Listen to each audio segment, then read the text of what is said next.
Dahil may time tayo guys, nag-scroll ako ng mga comments sa TikTok and 1 month ago I posted a video and then ito ang comment ni Madam sa video ko. Ang hirap mag-isip ng negosyo na papasukin. Well, tama po talaga si Madam kasi in the first place, kung saan man ako ngayon ma'am, hindi po to ang first business na sinasalihan ko. So, ibig sabihin po, marami po akong negosyo at marami po akong tinatry. Magkaroon lang ng sarili or extra income. Dahil risk taker po ako ma'am, so talagang naghahanap ako ng iba't ibang pagkakitaan dito sa social media. Way back 2017, 2018, and 2019, talagang naghahanap talaga ako ng any side hustle, magkaroon lang ako ng extra income.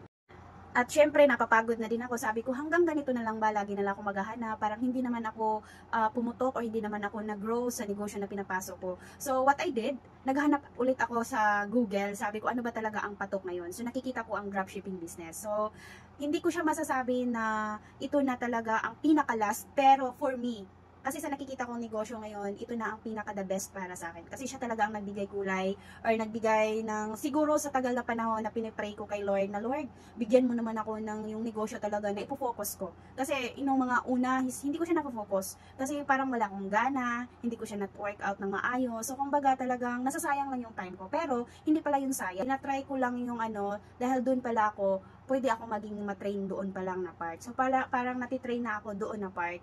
And then ang sabi ko, is hindi pala siya, yung on the spot mo siya makikita. Marami ka pang pagdaanan.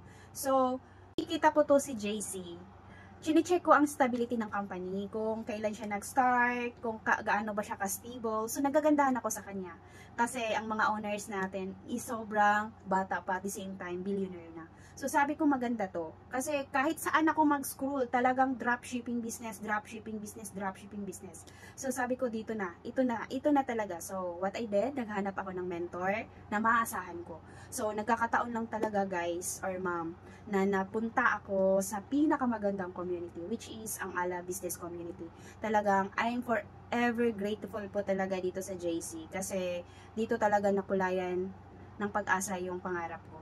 Kasi yung pangarap ko lang dati is parang hindi siya clear, pero ngayon, it's very clear na talaga kasi nakikita ko siya.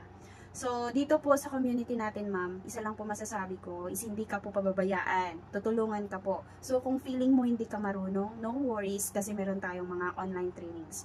So, dikit ka lang po sa mga mentors mo. Kasi isa lang po ang natutunan ko sa negosyo. Nagkaroon na po ako ng traditional business, pero yun nga, naghahanap pa rin ako ng another source of income kasi iba ang traditional business at iba din yung talagang meron kang negosyo na anytime and anywhere mahawakan mo or matatrabaho mo.